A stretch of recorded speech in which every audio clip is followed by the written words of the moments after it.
Matthew. Glory to you, Lord Christ. After the wise men had left, an angel of the Lord appeared to Joseph in a dream and said, "Get up, take the child and his mother, and flee to Egypt, and remain there until I tell you, for Herod is about to search for the child to destroy him." Then Joseph got up, took the child and his mother by night, and went to Egypt, and remained there until the death of Herod. This was to fulfill what had been spoken by the Lord through the prophet. "Out of Egypt I have called my son."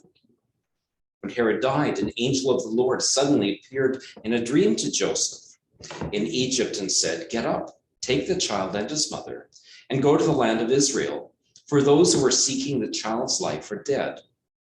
Then Joseph got up, took the child and his mother, and went to the land of Israel.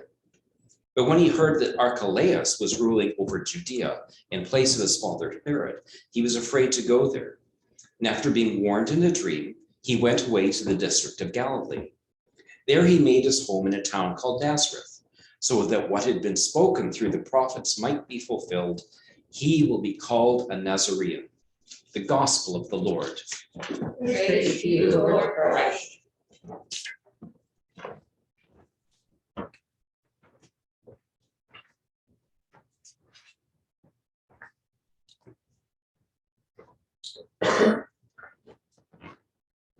May the words of my mouth, the meditation of all of our hearts, be acceptable in your sight, O Lord, our strength and our Redeemer.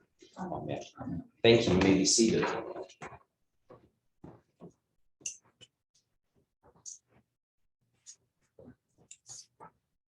This is not the jolliest gospel in all of Scripture. And indeed, the lectionary writers left out the worst part, because where it says, and then, Joseph, an angel appeared to Joseph in a dream in Egypt. In between is the slaughter of the innocents. And when the lectionary leaves something out, they sometimes have a really good reason, and sometimes they have a really bad reason, which is like there's just some really unpleasant things. And it's like, oh, this isn't a very happy gospel. Let's take the unpleasant stuff out, because that's kind of hard on 21st century ears.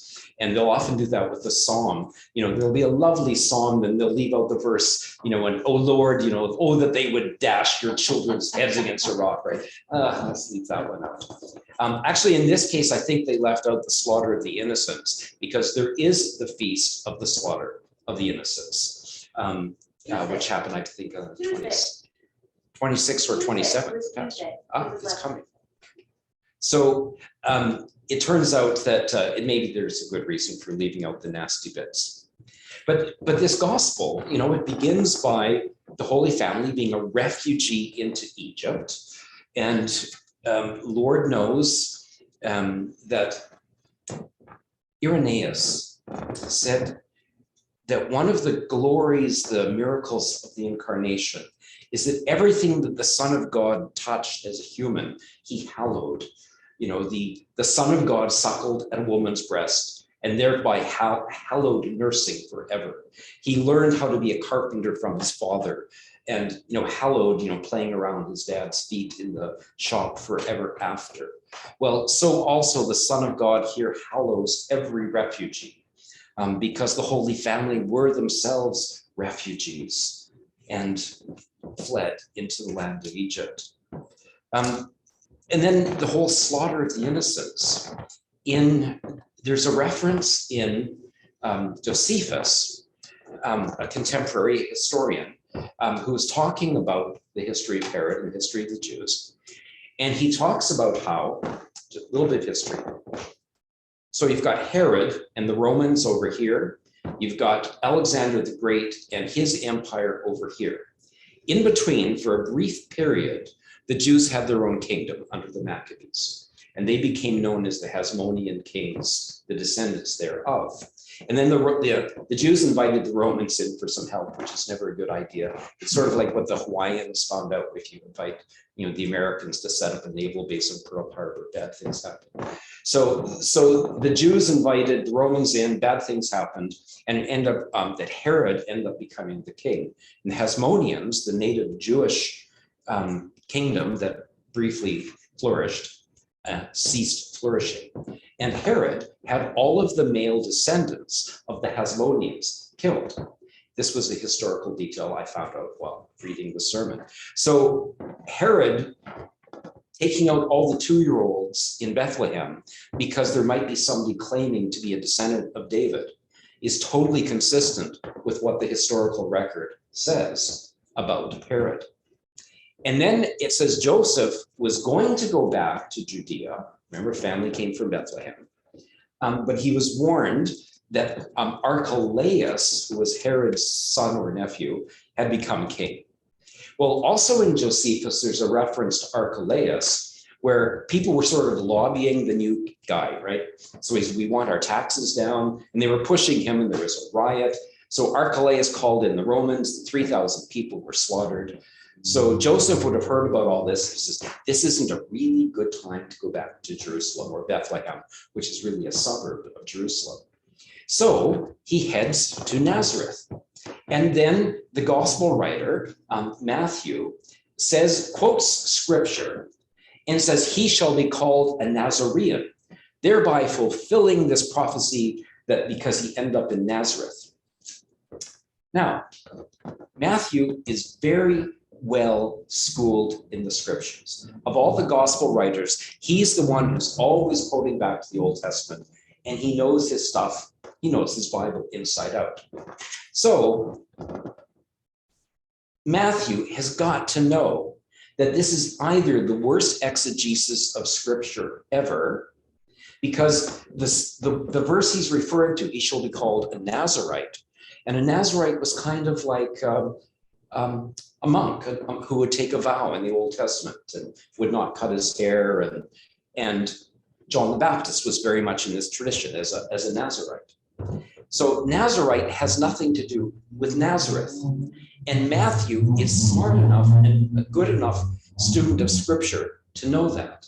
So the only thing I am left with is that the writer of the Holy Gospel, according to St. Matthew, in the midst of all this darkness, throws in a really horrible pun. Nazarene. And maybe if you're Jewish in the first century and you're reading that, maybe you read that and go, ha, ha, ha. That's a really bad joke, but I get it. Us, 21st century, we don't get it. The joke's explained. It's still not funny. But it's very much in the tradition, of Mahatma Gandhi.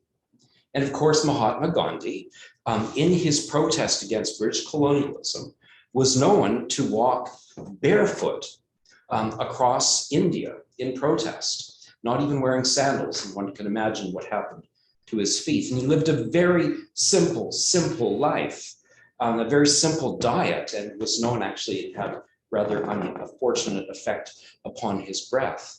And so Mahatma Gandhi became a super fragile, calloused mystic with super halitosis. Okay, now that is still not funny, but it can't be any worse than St. Matthew's pun. And so when one looks at scripture, one of the devices for doing a sermon is to look for trouble in the text, grace in the text, trouble in our lives, and then grace in our lives. So the grace in the text is in the midst of all of this darkness, the slaughter of the innocents, and shall we go back to Jerusalem? And there's a new king, and he's even worse than Herod. Oy vey, what do we do? Matthew throws in a dad joke. Or maybe even more appropriately, the father sends in a bad joke. Right? So in the midst of this, there's just this teeny bit of grace, and it takes a lot of effort to see it because I don't think the joke's very funny. But it's just one thing. It just stood out as so incongruous. How could Matthew get scripture so badly? So my theory is that he's making a bad joke. But in the midst of this pun, it's a reminder of God's grace in the midst of all this darkness, that there's still a moment of levity. There's always, in the midst of whatever's happening, a dad joke to be told someplace, to find some sign of joy in the midst of this. And I hope it was funnier in the first century, because It's not funny, the 20th verse. But salvation seems to always in scripture emerge amongst devastation. The reading from Jeremiah is set in prophecy of being dragged into captivity and the promise that you'll return from captivity. And in the midst of that, there's still going to be grace. Life is going to go on. Life finds a way. Grace finds a way. And this, I think, is within this theme of the Holy Family. And in the incarnation, Jesus hallows everything he touches. If I could be so bold as to say that perhaps even the Son hallows dad jokes.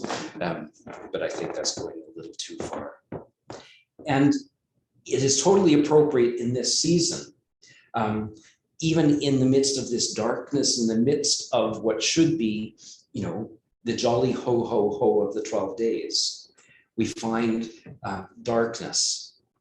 But in the midst of it, also a home for the Son of God. And the Son of God goes to Nazareth. And as we know elsewhere in Scripture, the disciples say, whoa, can any good thing come from Nazareth? And for any of us who have ever been born a nobody from nowhere, we know this, right? So I was born in Saskatchewan.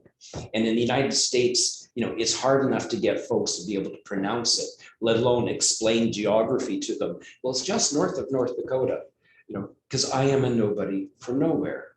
And my story is God touches my life, a nobody from nowhere, and hallows it and uses me as God will. Well, so also in the gospel, Jesus ends up a Nazarite, a nobody from nowhere that nobody's looking for. And he hallows forever nobodies from nowhere, because that's who God uses. Right? He doesn't use the kings. He doesn't, the Magi who we're about to celebrate, they're the wrong kings, right? They're the ones from nowhere, from nobody, from somewhere in modern Iran, probably Persia. And it's not Herod recognizing the child. It's not Caesar recognizing the child.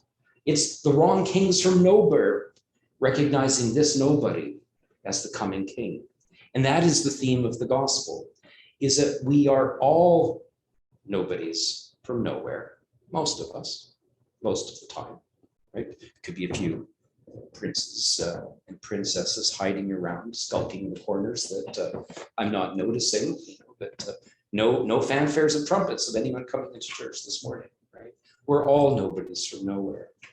But Jesus in the incarnation hallows every nobody from nowhere and calls them to become amazing and to do amazing and wonderful things, or at least 80% of the time. There is a motivational speaker who I've recently discovered I have some affinity to, because he lives part of his life in British Columbia and part in Marin County. I did not know that. And used to live in a little village where I used to live. And he was a very disfigured human being, and he's wrote a book called the Church of the 80, I'm not quite getting it, the Church of the 80%. And it's like, that's all the best, that's the best we can do. If we can hit 80%, like we're doing pretty good, right? Forget about 100%. If we can just hit 80, and if you can be 80% of who you're meant to be, that is absolutely amazing. And he's a horrendously disfigured person. He's a very unattractive human being because of some birth defects. And so he talks about how he, a nobody from nowhere, and if he can live like an 80%, if he can get it 80% right, 80% of the time, that's pretty good. Well, Jesus comes to us and says, whatever your percentage is, if you manage to make 5%, that's good enough for me, because you're still amazing, even though you're a nobody from nowhere. In the gospel, Jesus has hallowed every nobody from nowhere, and says that God calls you into the work of his kingdom and into a life of joy. Joy to the world.